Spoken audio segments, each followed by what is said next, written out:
usaha.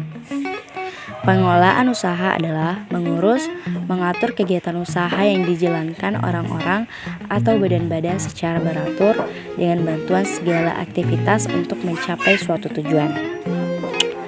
Pengelolaan usaha juga dapat didefinisikan sebagai kegiatan usaha yang dilakukan perusahaan atau individu dalam bisnisnya dalam pendirian usaha, penyusunan anggaran keuangan, serta menjalankan perusahaan yang berkaitan dengan aspek produksi, pemasaran, sumber daya manusia, serta pengelolaan keuangan.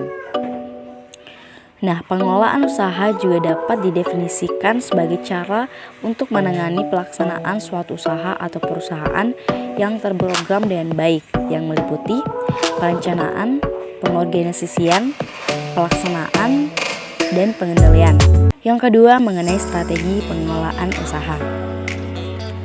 Strategi pengelolaan usaha merupakan upaya pengaturan secara menyeluruh untuk menjalankan sebuah usaha bisnis yang profesional dan menghasilkan tujuan bisnis yang diinginkan. Ada beberapa hal yang menjadikan patokan utama dalam mengelola usaha, diantaranya pengelolaan produksi. Yang kedua, pengelolaan pemasaran. Yang ketiga, pengelolaan distribusi. Dan yang terakhir adalah pengelolaan keuangan. Kemudian untuk tujuan pemasaran adalah bagaimana agar barang dan jasa yang dihasilkan disukai, dibutuhkan, dan dibeli oleh konsumen. Ini berarti perhatian kita dalam pemasaran haruslah diawali dengan riset pemasaran, yaitu untuk meneliti kebutuhan dan keinginan konsumen. Pada perencanaan pemasaran ada beberapa langkah, yaitu langkah pertama penentuan kebutuhan dan keinginan pelanggan, langkah kedua memilih pasar sasaran khusus atau special target market, kemudian langkah ketiga ada menempatkan strategi pemasaran dalam persaingan, kemudian yang keempat ada pemilihan strategi pemasaran. Kemudian ada bauran pemasaran atau marketing mix, penelitian dan pengembangan pasar atau PROP. Seperti yang telah dikemukakan bahwa langkah pertama dalam kegiatan pemasaran adalah meneliti kebutuhan dan keinginan konsumen.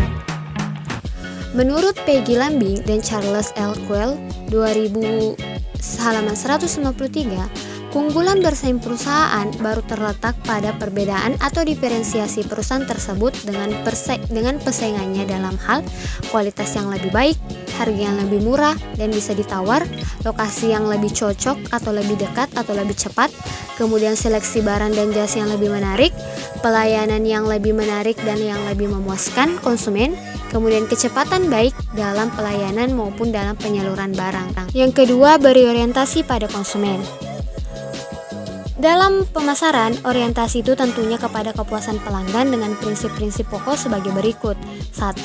Bila ada pelanggan yang merasa kurang puas, penuhilah secepat mungkin kekurangan tersebut. Kedua, doronglah pelanggan untuk menunjukkan keluhan bila kurang memuaskan.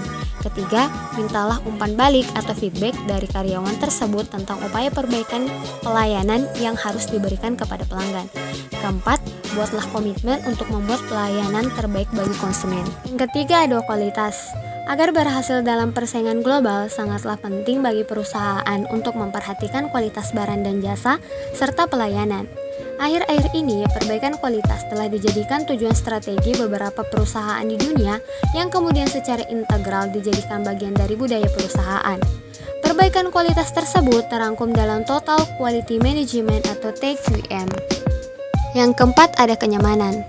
Untuk mengetahui kenyamanan dilakukan dengan cara meminta informasi kepada pelanggan, misalnya kesenangan apa yang mereka inginkan dan mereka harapkan dari pelayanan yang disajikan dalam perusahaan tersebut.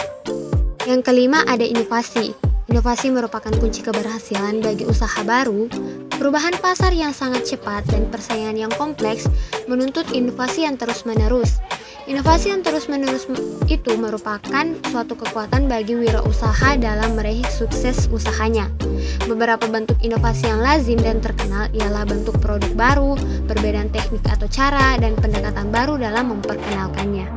Dan yang keenam, ada kecepatan. Kecepatan merupakan kekuatan dalam persaingan.